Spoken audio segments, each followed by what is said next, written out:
paano yung ay nagkakilala kayo ni Nonoy? He was the head of the creative department. Wow. He would sit here and I was sitting here in the car and hindi niya ako kinakausap. Dahil, matanda na siya. Bata pa ako, ganun. Was it love at first sight? No! Inabot ba ng isang taon bago kayo nagpakasal? Kasi the Hindi, next year. 9 months. 9 months later, we were married. Grabe. Nasusubaybayan mo yung bagong henerasyon ng mga Yes, singers. oo. How would you compare? Oh, very different. Ibang-iba ang melodies, ibang-iba ang singing, ibang-iba ang quality of voices. Kailan mo naman pinasok ang theater and of course film production? Parang na-challenge ako ng papa ko na gumawa ka ng original. Okay, Napaya oo. naman ako sa papa ko. So,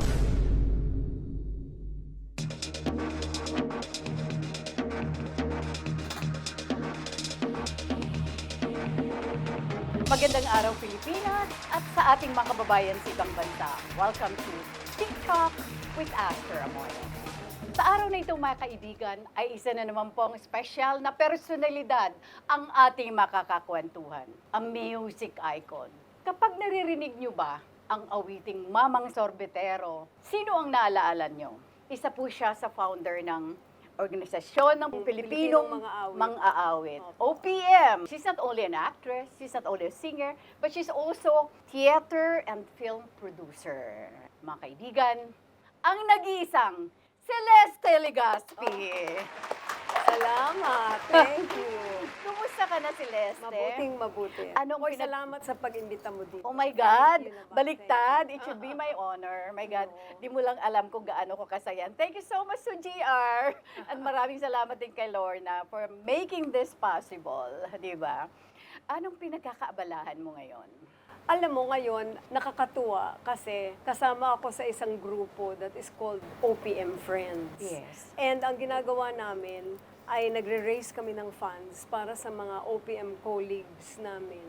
At saka dating singers, at saka production staff. Oh, and etc. oh, nice. Na hindi na nakakapagtrabaho. Oh, Na nice. may mga sakit, ganyan. Nagla-lunch kami, ganyan-ganyan, masaya. Tapos naisip ni Nanette Inventor na magkaroling tayo kasi gusto namin mag-raise ng funds si Infante na Oh, yes, may yes. sakit. At that time, yes, oo. oo. Hanggang ngayon may sakit siya. Oo. Sabi namin, sige, let's do that. Tapos ang saya-saya kasi every time nagre-rehearsal kami, puro kwentuhan, tapos kain kami ng kain, ganyan-ganyan.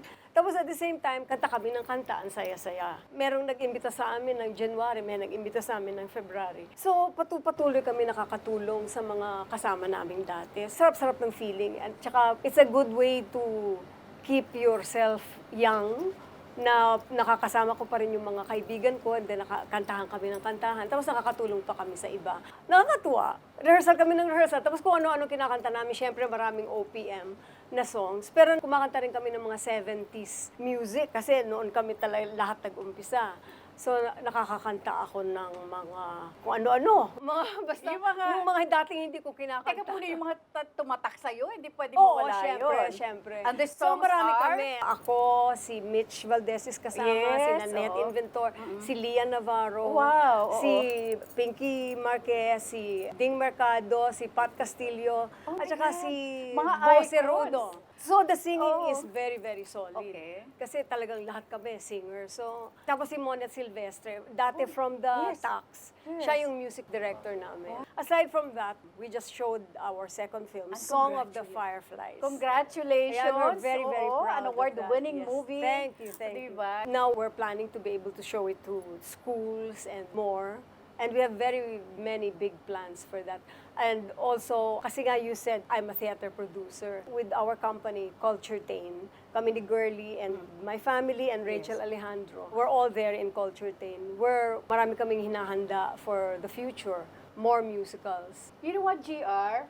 At saka ikaw, Celeste, maybe pay Boss Vic a visit. Yung sinasabi niyong concert, gawin yung mas malaki, in a bigger venue. Oo. Di ba? Kasi Well, I think siguro. Boss Vic will be very interested. Siguro. Oo. Eventually. Yes, Oo. yes. Oo. Oo. At saka ang Paunti-unti ganda- nga nakakatuwa Hindi. eh. At saka maganda yun. Maganda yung- Intention. Oo, intention. Oo, So, oo.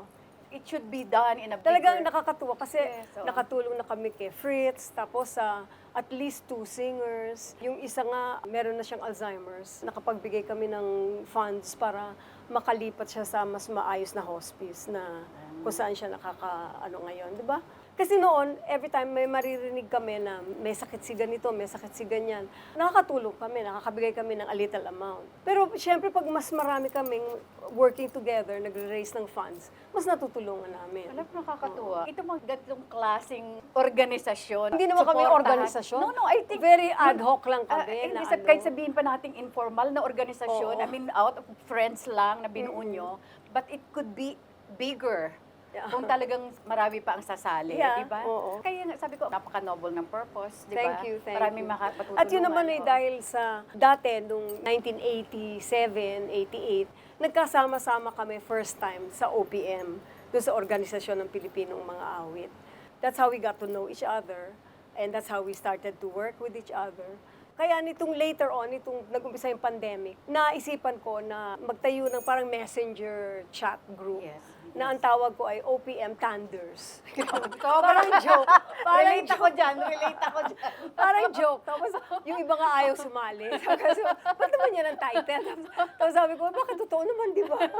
So, doon nag-umpisa yun. Yes, Naging, yes, oo. kami, we would be in touch with each other. Tapos gumawa kami ng video. Naalala ko yun, umpisa pa lang ng pandemic. Gumawa kami ng video. Ginamit namin yung song ni Nonong Pedero tsaka ni Lia Navarro. Isang mundo, isang awit. Yes. Gumawa kami ng video together. Yung sa bahay mo, kapareho nung umpisa ng pandemic. Ang ganda. Kasi pwede nyo kasi ito, mapalaki eh. That's Mapalaki, true. That's diba? very Mas true. marami pa ang matutulungan Mas marami nyo. pa ang matutulungan. Diba? Especially in this industry. I mean, aminin natin, you're on your own. Nakakalungkot talaga. Hindi naman sa lahat ng panahon malakas tayo. Hindi naman sa lahat ng panahon kumikita Oo, tayo. Diba? that's true. Oo. Samantalang nakapagbigay naman sila ng kaligayahan sa publiko. Oh, yes.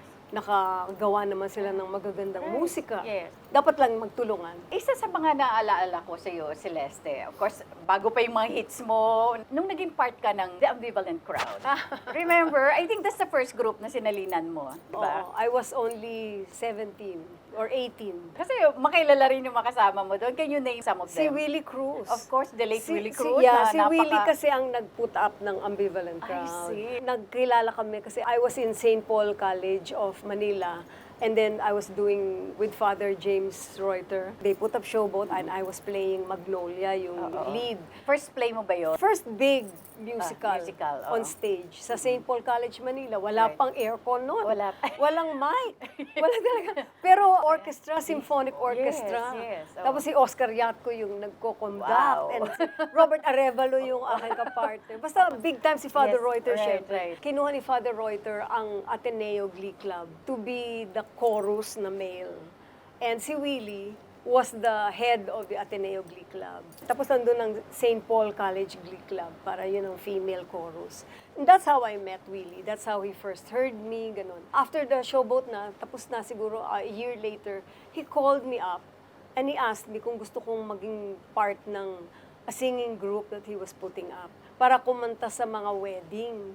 Yun Ay, that lamang was the ang, intention. Yun Oo. lamang ang intention. Oo, ng ano. oo. Sabi ko naman, sige, kasi that time, nag-quit ako ng college. I was taking up nursing. I know. Oo, tapos na talagang, nung dinala na kami sa ospital, sabi ko, Diyos ko, what am I doing here? Hindi ako Pero bagay anong dito. year ang inabot mo sa nursing? Second year, I was a Hanggang second sophomore. year ka, Dahil okay. meron na akong little cup na gano'n. Yes, Dinala yes. kami sa Oo, ospital, tapos oo. pina-sponge bath ako ng matandang mama, mga gano'n. Very hard work. Oo. Tapos sabi ko sa papa ko at mama ko, kung pwedeng I will rest muna 1 year. Kasi hindi ko alam kung anong gusto kong gawin. Pumayag naman sila. And then, that was the time na tumawag sa akin si Willie. So, that year, I spent singing with the Ambivalent Crowd. Kumanta kami sa wedding ni Joe Marichan. Wow. Honey, Oo, Mary Ann, oo, yan. oo. And then I realized that was what I wanted to do, to sing. Hanggang sa umabot na kami ng mga concerts sa Cultural Center of the Philippines, na kami ang nagpo-produce. Aside from Willie, sino ang mga ibang kasamahan mo sa Ambivalent Crowd na nag-solo eventually? Ano, si Cynthia Patag was Cynthia in the Patag. second batch. Si Gigi Escalante is the mom of Bito, between yes, between Escalante, yes. Kaya inaanak ko si Bito. Okay. Kasi barkada ko si Gigi sa first batch ng Okay. ano. And then si Leo Real, Oh, he yes. was there also. Yes. Eventually, he was our director. And then now he's a very well-known actor and director also. And Monino Duque was there also. Oh, yes. Oo. Ano ngayon siya, he's the lights director, talagang the best we have in the Philippines, di ba?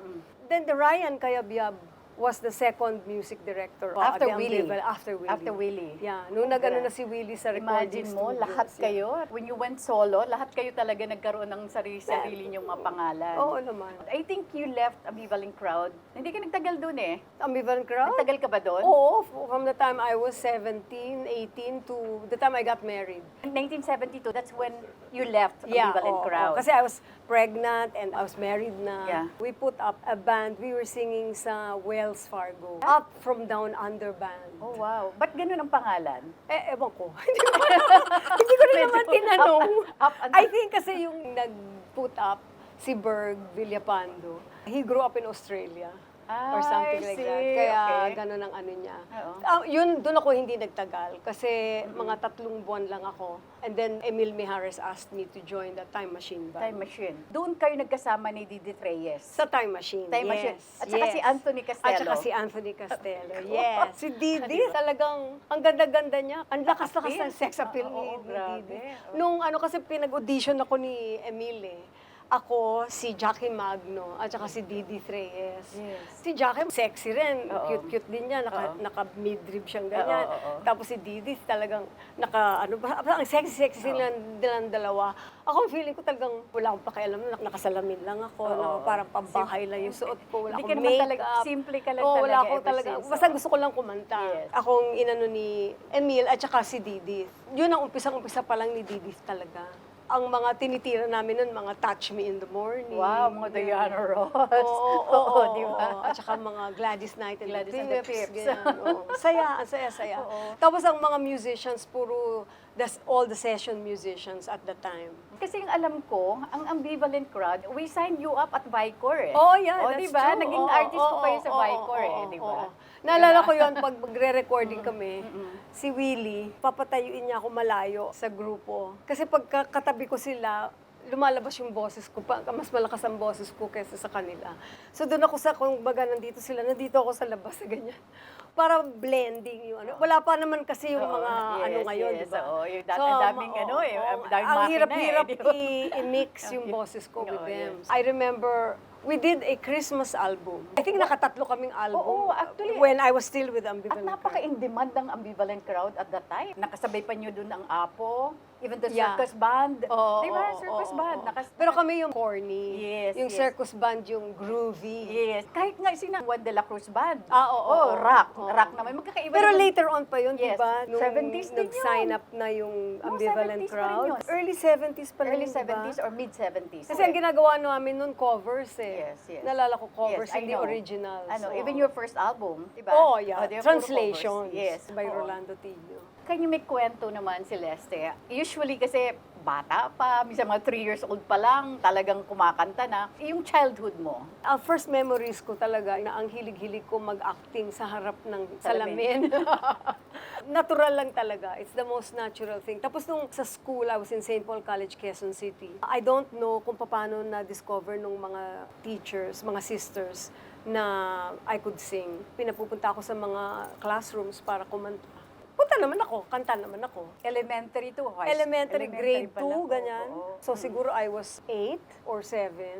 Kanta naman ako, punta naman ako sa kada classroom. Kanta naman ako. Hindi ako natatakot. To me, it was the most natural thing to go and sing. 5 kayo magkakapatid, Oo, right? oo. Pero sino ang may talent sa singing? Lahat kami actually pareho ang boses. Pero ako lang yung naging professional talaga. Kasi my mother was a coloratura. She was a yes. singer. Before the war, she was enrolled in voice culture ang tawag Wow. nila.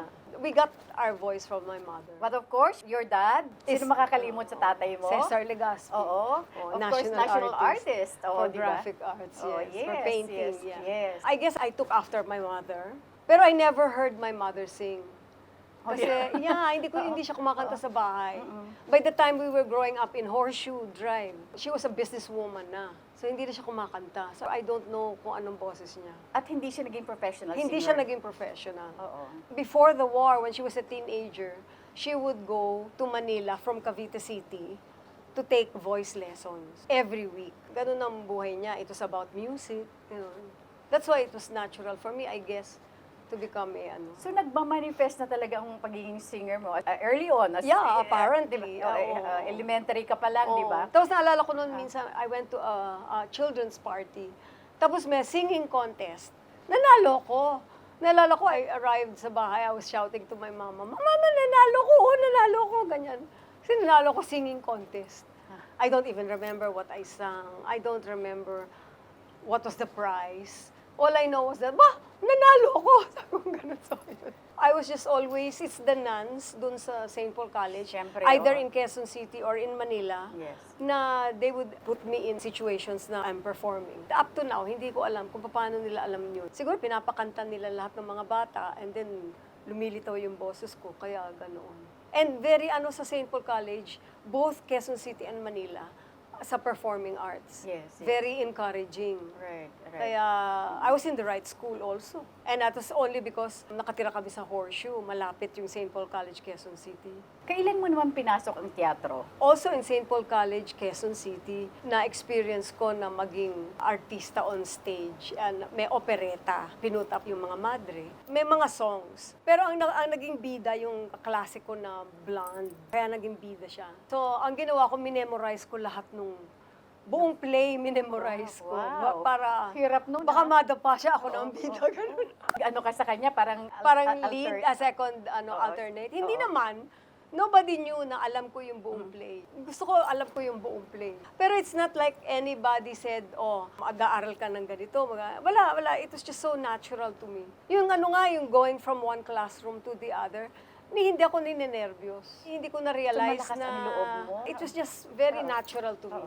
Hindi ko lang naisip na dapat ninenervyos ako at this point. Wala. Tinitignan ako nung mga students, okay lang sa akin, ganun. Hindi ako natatakot. Parang I was duck in water. I was in the right place, ganun. So, college, lumipat ka na sa Mayronol. Yes. Mayronol, which is Miriam now. Una, Miriam College. 2 years ako sa St. Paul, Manila. Nursing nga. I think nursing. Oo. Ah, Tapos, okay. yung mga kasama ko sa ambivalent crowd, marami sa kanila nasa Merinol. So, sabi ko, sige, I'll go to Merinol. Ang hirap-hirap nung lipat kong yun kasi we were living na sa may airport, sa Baltao, sa may Mia. So, nagbubasa ko 5 o'clock in the morning para makadating sa Katipunan Layo. No? ng 8 o'clock. And I took up communication arts. Nag-shift ka na ng course, di ba? And At irregular tinapos mo yun? student ako. Oo. At tinapos mo yun? I graduated in 71. Actually nga, bagong graduate ka pa lang, a year later, I got married. you got married. Oo. Pero, nung college ka ba, boyfriend mo na si Nonoy? No. Na-meet ko si Nonoy sa communication arts. It's called summer training. It's called on-the-job training now. Pero noon, itinatiming nila pag summer. We were made to choose TV, radio, advertising, film. So, sabi ko, paano pumunta sa TV? Paano sa radio? Ganyan. Eh, yung father ko was in advertising. Ninong ko yung may-ari, si Pichudoro. So, sabi ko sa kaklase ko, punta tayo doon. At least kilala ko yung ninong ko. Pwede tayong magano. So, we went. Wala doon ang ninong ko. Kasi wala naman akong appointment eh. Kasi ang punta tayo doon. Ganun. Lakas loob lang. Lakas loob lang. Tapos, pagdating namin doon, uwi na lang tayo, ganyan. Naglalakad kami ngayon from Vito Cruz. Kasi nandun ng Philprom. Naglalakad kami sa Vito Cruz, pupuntang Taft at magsasakay kami ng to get back to Yes. Nakita ko ngayon yung grant advertising na nandun sa Vito Cruz. So sabi namin, sige, let's go in there and let's just see. Pagpasok namin doon, pinahihintay kami nung secretary. Kasi wala rin naman kaming appointment, wala kaming kilala doon. Pumasok si Robert Arevalo. He was working there. Oh yeah, advertising. Advertising. Yes, And he was my leading man in Showboat. Oo. So I said to him, you remember me, Mr. Arevalo? Sabi ko, gano'n. Ay, yeah, sabi naman niya gano'n. Sabi ko, summer training, gano'n. So sinama niya kami sa loob, pinakilala kami dun sa pinaka-boss. Tapos pumayag naman yung boss, so bigla na lang may summer training. Nandun si Nonoy. Oh, He was the head of the creative department. Wow, that's where you met. That's where I met. Was it love at first sight? No. Oh, not even. Not Oo. even. So, paano nagkakilala kayo ni Nonoy? Yun, hindi niya ako pinapansin. Mag-lunch tayo, sasama kami. He would sit here and I was sitting here in the car and hindi niya ako kinakausap. Hindi ko rin siya pinapansin dahil matanda na siya. bata pa ako, ganun. At tapos earlier, siguro a year before, kaming ambivalent crowd, nag-record kami ng a song of Jo Marichan. Yung he made a counterpoint to Here, There, and Everywhere Oh, yes, ng yes. Beatles. I know that song. Ni-record namin yun for Jo. Ay, hindi ko alam kung bakit merong isa sa advertising agency na nakakuha ng copy nung recording ko. So they played it, and then that's the only time he talked to me. He said, you sing well pala. He said like that to me. I said, yeah, thank you. Sabi ko naman na kanya gano'n. Tapos yun na.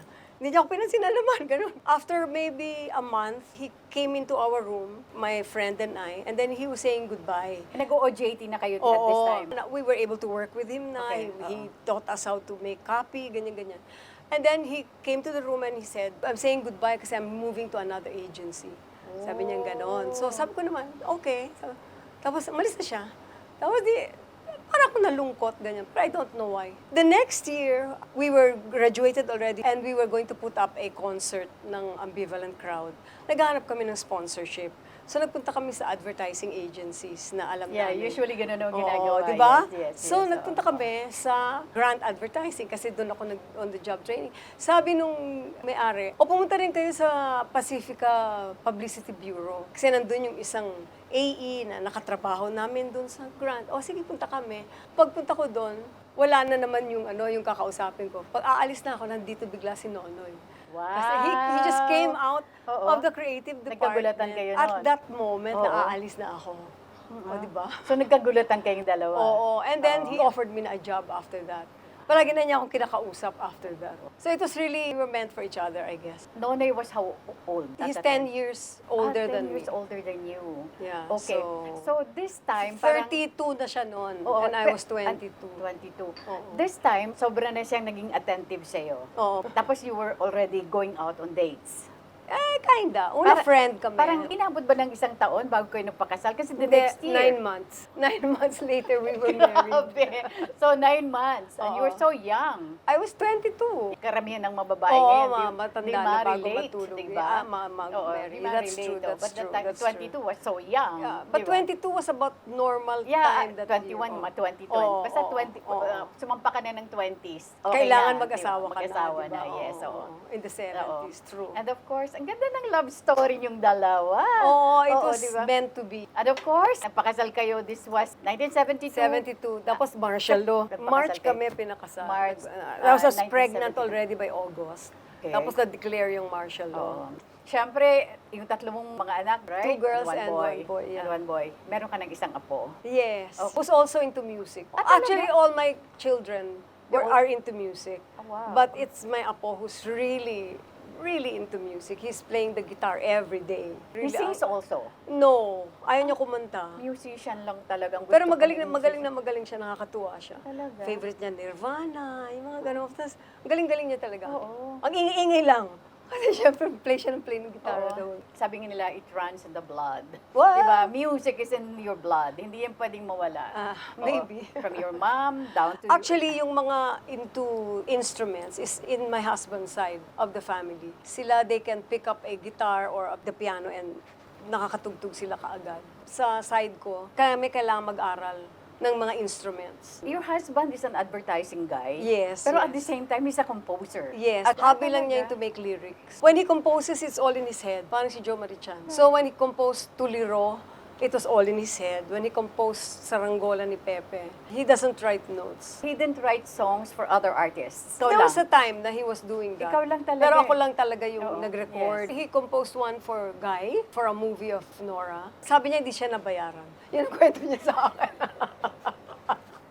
You being an icon, a music icon, nasusubaybayan mo yung mga tatawag natin bagong henerasyon ng mga Yes, singers. oo. How would you compare?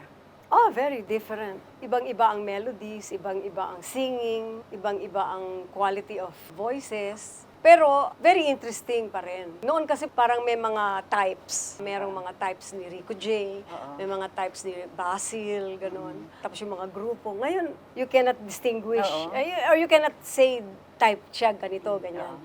It's interesting, it's original in its own way, di ba? Like yung SB19, they're Yes. very, very original. Right. And kung ano-anong ginagawa nila, nakakatuwa, di ba? Tapos si Stel, ang galing-galing kumanta, nakakatuwa. And also the other boys there. And then there are some very excellent singers like si Morissette. Morissette. He's a very, very good singer. Clarice also is a very good singer. Yes. And maraming magaganda. But the music is very different. Like the way the lyrics are put in. Yes. Iba na Parang iniiba nila talaga. The Ayaw nila melody is sumunod na yes. ganyan. Pero okay lang kasi everything is original. Yun ang gusto ko. Yun ang Important. pinakamaganda Yes. doon. Na nagawa sila ng gawa ng original.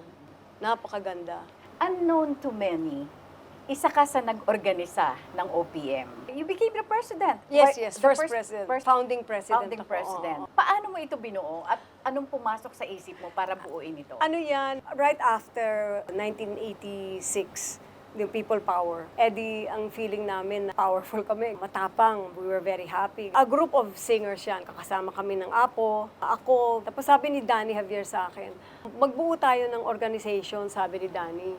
Kasi we can work together, ganun. Sabi ko, okay, sige. Tatawagan ko silang lahat. And I did. I really made all the phone calls. Siyempre, wala pang cellphone nun.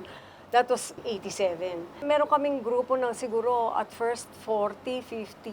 Malaki na yun. Oo, malaki na yun. Malaki Sa na isang studio somewhere, hindi ko na maalala. I think si Danny yung nag-arrange.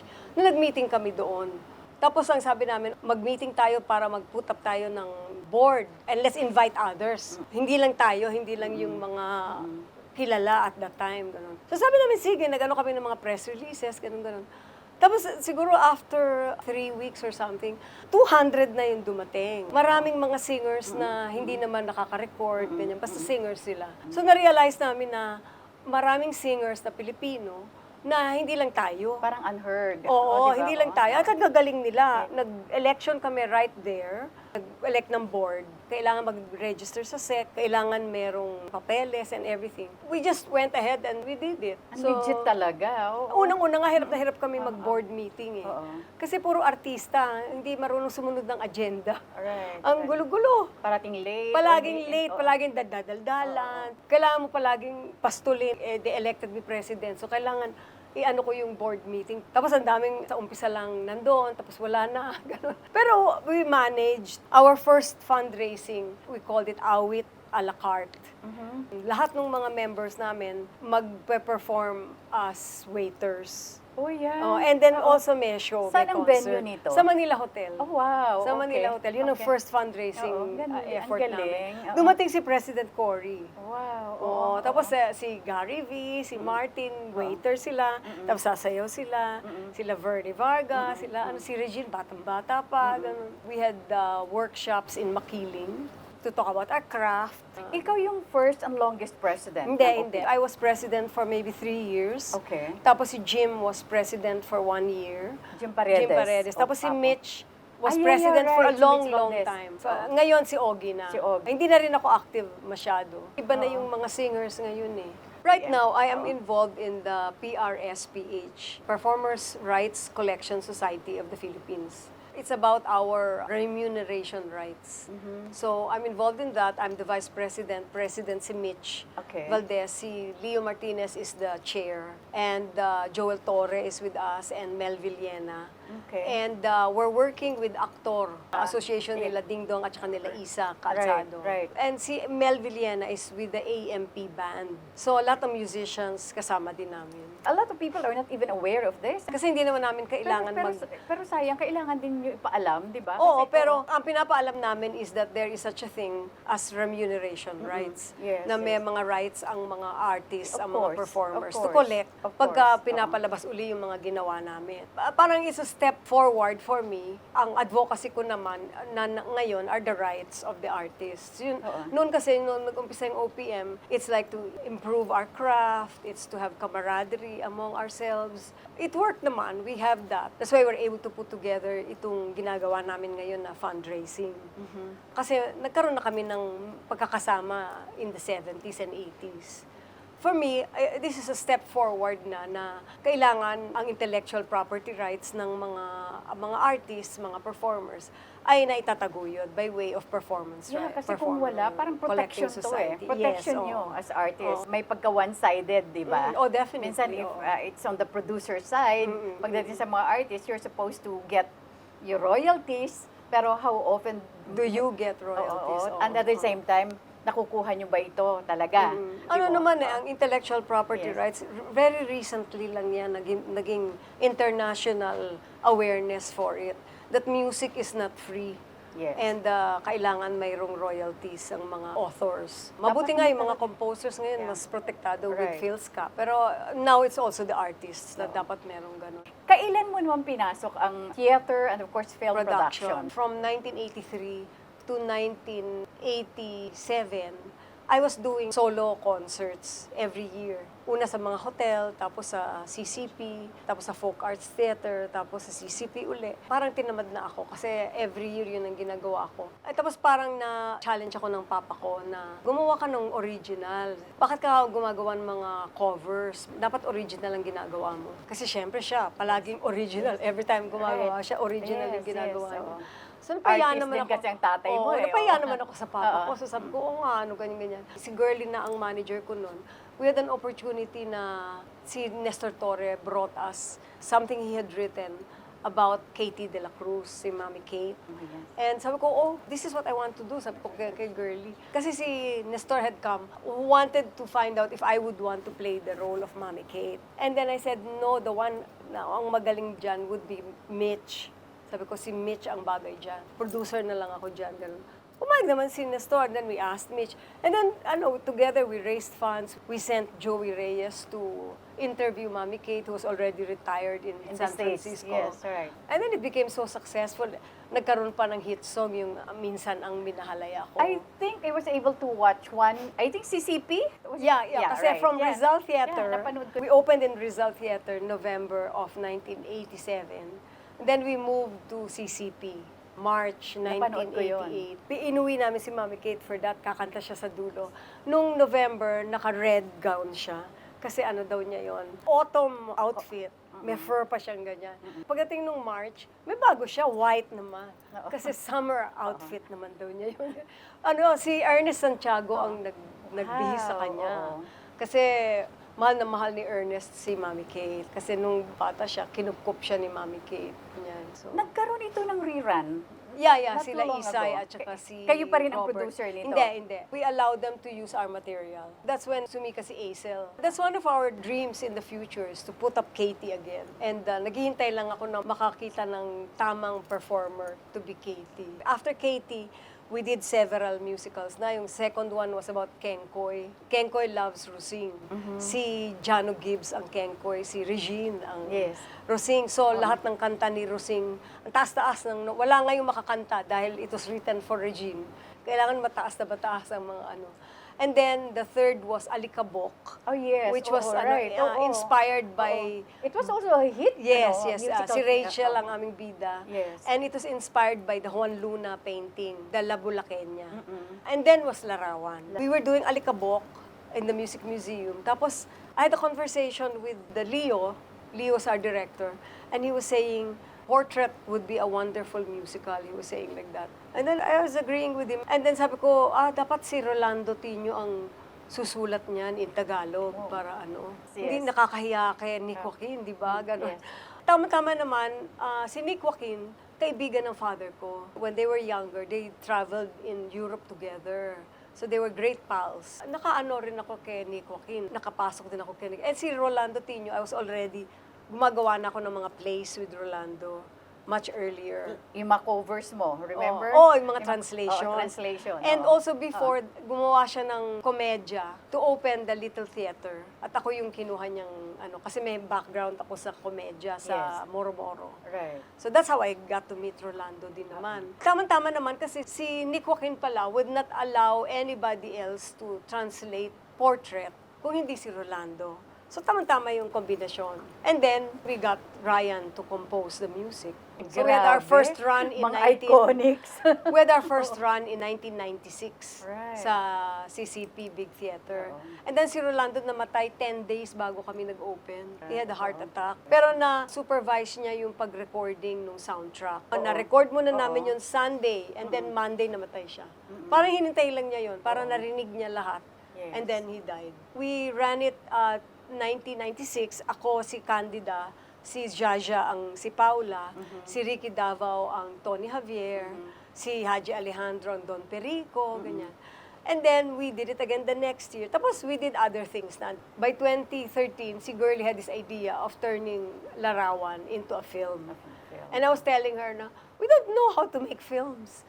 Wala naman tayong kahit na anong knowledge dyan. How do we do that? Wala rin kaming pera to make a film. But somehow, we got things off the ground and people were investing in us and that's how we came up with Ang Larawan. Naka-shoot na kami by 2015. Nakasama kami sa Metro Manila Film Festival in 2017. Yun ang pinaka-transition mo sa pagiging film producer. From theater to film. But we're planning to go back to theater productions, hopefully by next year or the year after. We produce Gen C, which is the 70th birthday concert ni Mr. C, Ryan. Oo.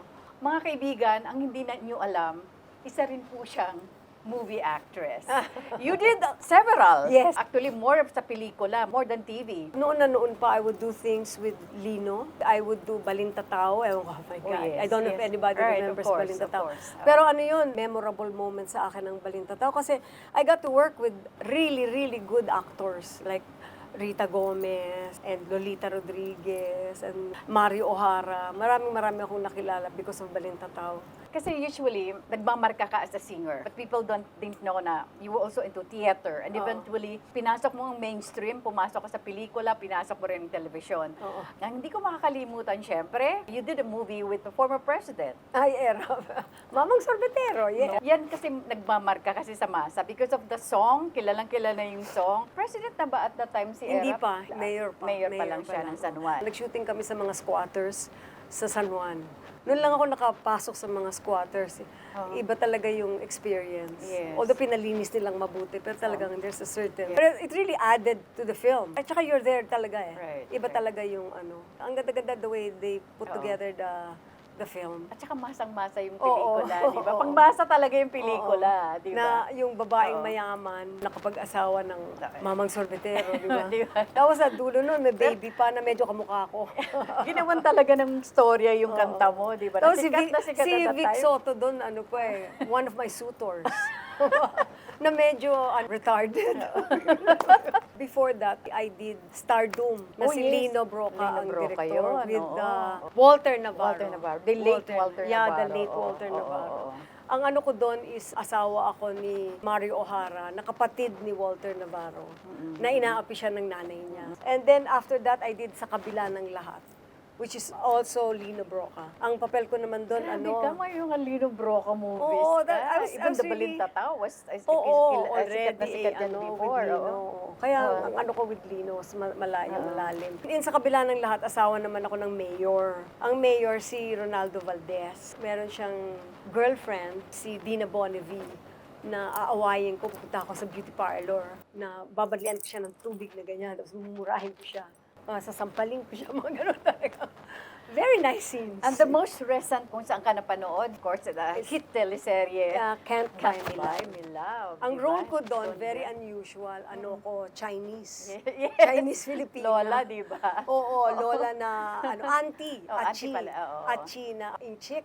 Eh, sabi ko nga, are you sure? Laki-laki ng mata ko. Bumagay naman eh. Oo nga, parang lumabas yung DNA ng mama ko. Kasi maano ang Chinese blood pala nila mama ko. Kaya ganun ang balat ng mother ko, parang porcelana.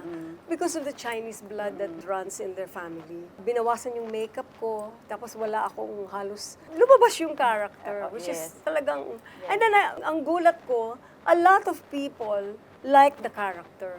Kasi ano lang naman siya, hindi naman siya one of the bigger, dun eh. Ninang siya ni Roel Santiago. And then siya ang nag-training dun sa mga anak ni Roel. So, syempre, stricto siya.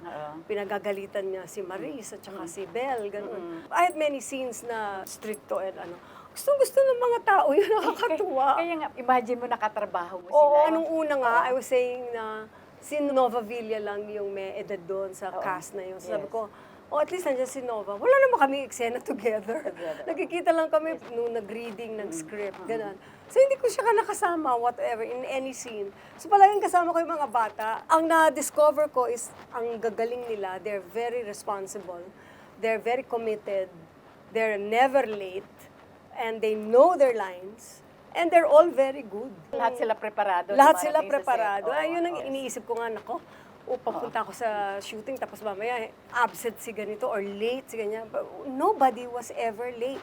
Everybody was on time. Nakakagulat. Nung 80s, nung 90s, medyo ganun ang mga kasama ko sa mga shooting. Medyo, you have to be very patient, etc., etc. But with them, I was so pleased. So you're so open, still open talaga, working for movies, saka TV. So, As long as I like yes, the role, oo. and I like the people that I'm Oo. working with, why, of course. But your first love is singing talaga. Yes, and theater. And theater. As a matter of fact, 2 beses na ako nag-Virgin Love Fest Wow. sa CCP. Okay. Yung una, I was a retired prostitute. Wow. Na ang daughter ko ay si Dali De Excite- Leon. Nung hindi pa siya Talaga? sikat, kinahihiya niya ako, ganun-ganun. Tapos, basta, yun ang storya, ganyan.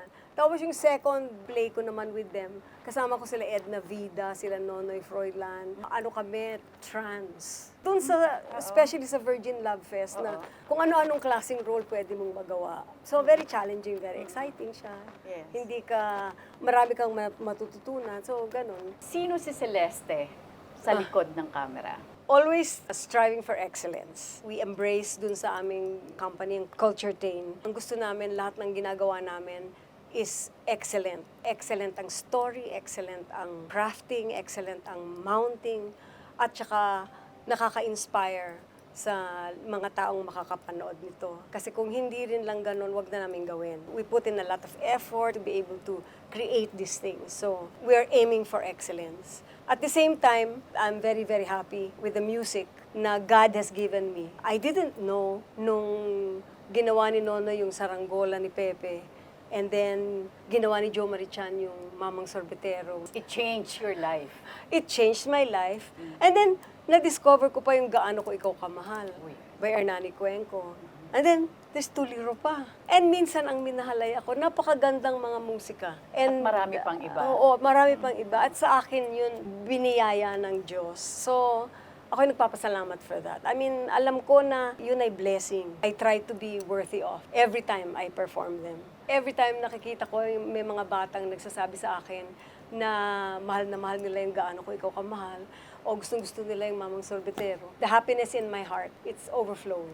Alam ko yun ay mga biyaya, mga blessings. Nagpapasalamat ako from the depth of my heart.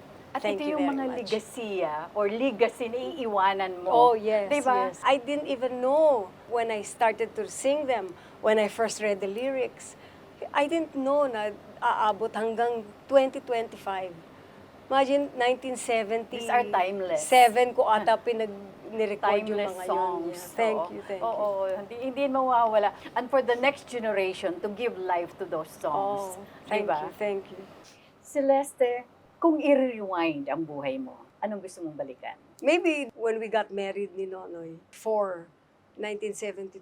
Wala kaming pera. Ang reception sa bahay namin. Tapos noon pwede pa yung Catholic Church na you can get, Yes. di ba? Basta merong Open license, time. merong pare. Right. So we got married doon sa clubhouse, doon sa village na, yung sa Baltao, malapit sa airport. So nandun yung pare. Ayaw namin pareho na maraming mga seremonyas.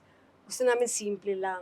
Tapos ang guests namin, my family and his family. Ang ninong at ninang namin was my father and his mother. Ah, talaga? So we had no guests. talaga? Oo, kasi family affair lang family talaga. affair lang. Oo. And then sabi nga ng mother ko, kasi walang candle, walang veil, walang kasi Flower ayaw girl, na, walang flower girl. Ayaw walang namin ng ring gano'n. bearer. Walang ring bearer, Wala. walang processional, Wala walang lahat. Oo, ano. wala. Nagsalita lang yung pare na we just gathered together.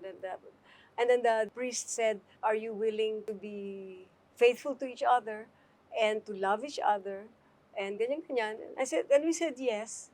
Oh, okay na sa pare. And then pinasign na kami sa Contract. marriage certificate. Tapos sabi nga ng mother ko sa father ko, tapos na yun? Yun na ba yun? Sabi ng mother ko. Sabi ng papa ko when he was signing ito yung importante, sabi ng papa ko. Oo.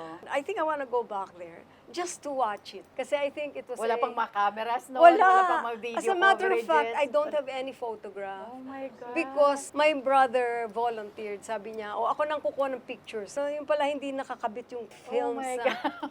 Sabi niya nung ang okay itong camera camera ko, 40 shots na. Hindi pa nauubos yung pala hindi nakakabit.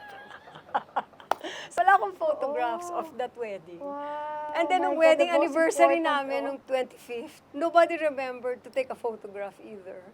So, Ulit? wala na naman ako ano. Kahit nung Tapos nung 50th wedding anniversary namin, pandemic, mas lalo na. Talaga. Na walang ano. So, Wow. it's interesting, no? Not even a family picture together? No, Wala? no, there was Wala, none. hindi nangyari yun. All you have is my word that we have been married.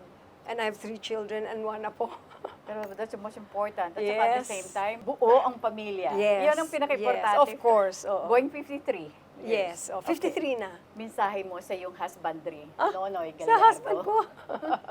Thank you for all those years na we're together. Siyempre, just like in any marriage, it's not always roses every day.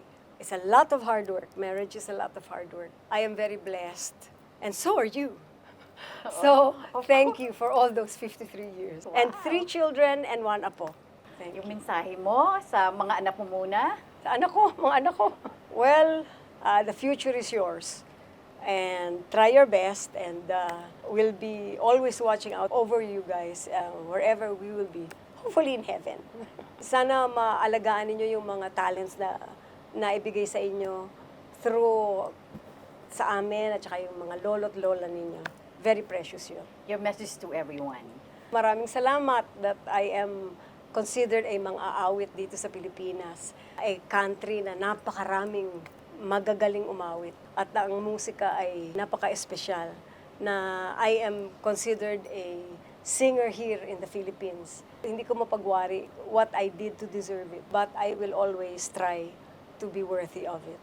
Ano ang dapat nilang asahan sa Celeste Legaspi in the future? Kasi yung latest film production, of course, yung Song of the Fireflies. Yes. Well, hopefully, umabot pa yon sa all over the world. Bago-bago pa lang namin na ilabas yon at magandang-maganda naman ang reaction ng mga tao sa aming nilikha. And sana ay umabot pa yon sa lahat ng mga Pilipino all over the world at magustuhan nila.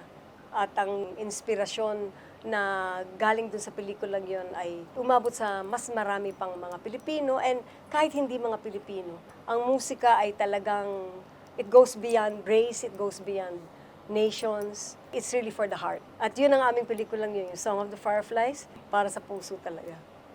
Maraming salamat sa aking personal sponsors, Pandan Asian Cafe. Thank you so much, Alvin, Dennis, and of course, Roland, Everbelena, Hello Glow, Beauty Derm, Eris Beauty Care, Aficionado by Joel Cruz, Doc Rob's Wellness Supplements, R&A Events Specialist by Richie Ang, Asia Slashes, Nesacile Salon for my hair and makeup, Nutritech, maraming salamat, Jos de la Luna, Most View from Japan, Memoy.ph, Silpul Joyce Furnitures, maraming salamat, Charles Solano of Solano Hotel, Colorete Clothing by Bebot Santos, Dr. M. Sevilla of Vine Aesthetics, Shinagawa LASIK and Aesthetic Center, Shinagawa Diagnostic and Preventive Care, Dr. Essentials Aromatherapy, Studio Manila.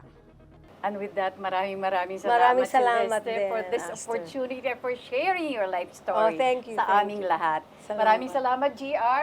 Maraming salamat, Lorna. At of course, mga kaibigan, maraming salamat po sa inyong patuloy na pagsubaybay at pagsuporta sa TikTok with Aster Amoyo. Huwag niyo pong kakaligtaan mag-subscribe, like, share, and hit the bell icon of TikTok with Aster Amoyo every Friday.